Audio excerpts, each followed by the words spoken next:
From the food we eat to the clothes we buy, consuming products and services have an impact on the environment. In a wealthy country like Sweden, consumers have a disproportionately large environmental footprint per person compared to much of the rest of the world. In order for any national economy to function, the imports and the exports have to be roughly in balance. Sweden has always relied on a strong export industry. About 30 or 40% of the goods that are consumed in Sweden are those that come from imports as well.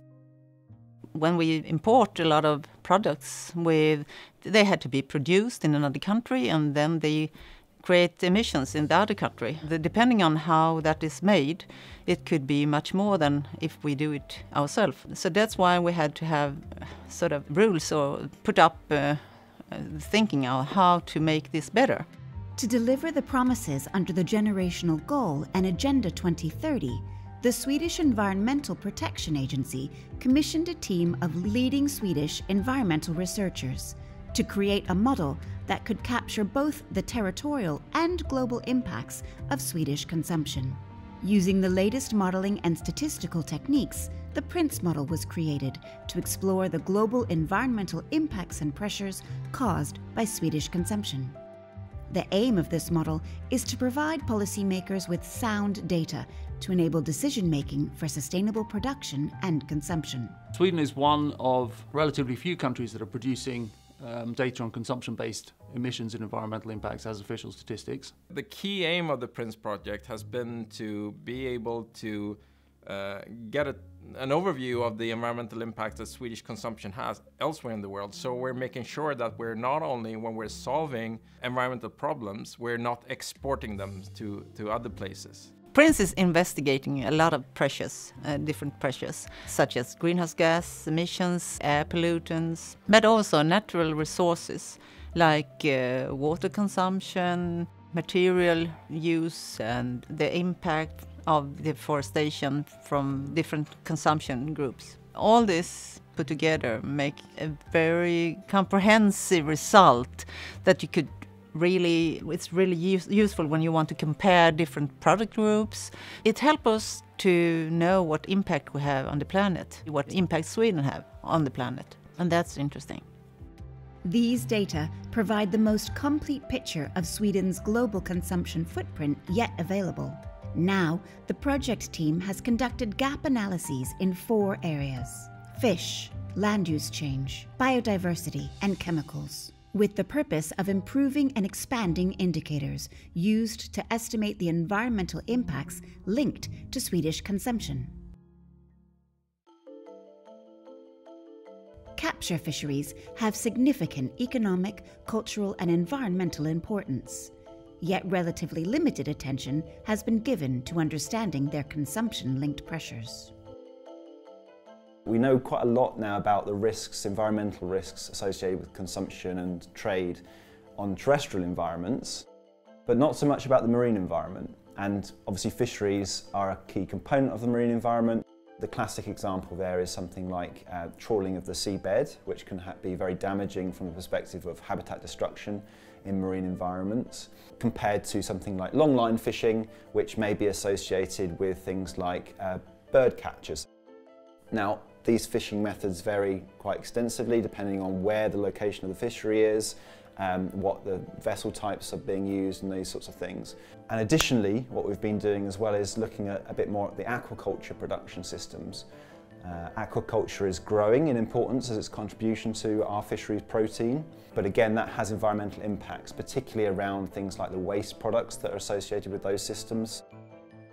And then the other component of this that is captured in our work in consumption-based accounting is the fact that actually fisheries products will be used elsewhere in the supply chain. So one classic example is that fisheries from the sea may be caught, fed to fish in aquaculture systems and then consumed as part of the aquacultural fish proteins. So actually there's a bit of work to do on trying to harmonise all that information so it can be more useful for policymakers. But I think what we've shown is that it is possible to get better information around our impacts on the marine environment from the work that we've been doing on PRINCE. The conversion of tropical forests to cropland, pastures, and forest plantations results in major losses of carbon sequestration, biodiversity, and livelihoods. Until recently, there were no comprehensive data linking consumption of agricultural commodities to deforestation and associated environmental impacts. We've been talking about trying to measure the impact, the environmental impact of our consumption for quite some time, and one of the areas where we've had data for the longest and where this has been discussed is within the context of climate change and greenhouse gas emissions from our consumption. But that has focused solely on sort of fossil-based, so carbon dioxide from the transport sector, energy sector, and so on. But what's been missing in that puzzle has been deforestation, which accounts for roughly 10% of global carbon emissions. So it's a substantial part of the puzzle that's been missing, and that's the piece that we've been able to provide through the work we've done in the PRINCE project. I think what's unique with the data set that we've developed for the PRINCE project is its comprehensiveness. There have been lots of people doing case studies on sort of individual crops in individual countries, but our data set so far is the only comprehensive one in terms of covering all of deforestation.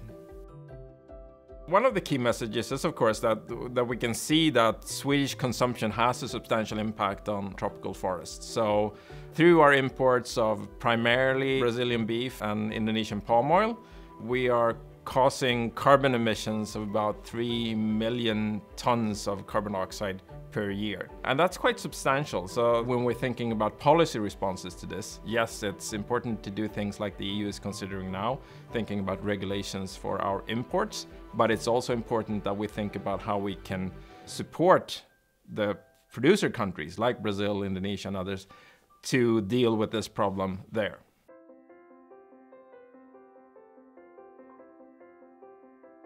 The complexity of the concept of biodiversity makes it impossible to reduce to a simple metric. Instead, we must use credible proxies for biodiversity to understand the impacts associated with consumption. I think there are a couple of reasons why we want to understand impacts on biodiversity specifically. So the first reason is that species are unique, and if we have impacts on them, if we lose species, we can't get them back. And there are many places in the world where we don't even know what species we have. Biodiversity is enormously complex, and our societies are inextricably intertwined with biodiversity. So within the PRINCE project, our remit for the biodiversity work was to do a bit of a gap analysis to try to understand what are the gaps in our knowledge around biodiversity and linking biodiversity to supply chains and consumption. We know that one of the major drivers of biodiversity loss is through expansion for agriculture, and there are particular commodities that we know have a higher impact on our biodiversity than others. I think that one of the key messages is that we want governments to be able to start reporting on their biodiversity impacts and the trends in those impacts. As well as encouraging the uptake of biodiversity metrics into consumption-based accounting in order to get the conversation started, we're also keen to start looking at what we can do to develop and integrate more complex biodiversity metrics, and to also see what kind of a difference that makes to our policy decision making. I think that the research is definitely progressing very fast at the moment. There is also a lot of interest from policymakers. They want to know how they can use what we're doing to inform the decisions that they're making.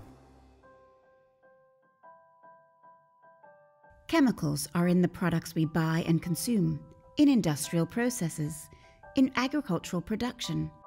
They are all around us where we live and work. But there is growing concern about their impacts on health and the environment. In everyday life, we use tens of thousands of different chemical products, and it's well appreciated that these chemical products can have negative impacts on the environment. And in line with that, policymakers in Sweden, Europe and beyond are interested in initiatives and policies aimed at mitigating those impacts on the environment. And that's why we started looking at chemicals indicators in the PRINCE project. Well, in the first PRINCE project, we developed methods to measure consumption-based chemical use for a number of different indicators. So firstly, we looked at consumption-based use of hazardous chemical products.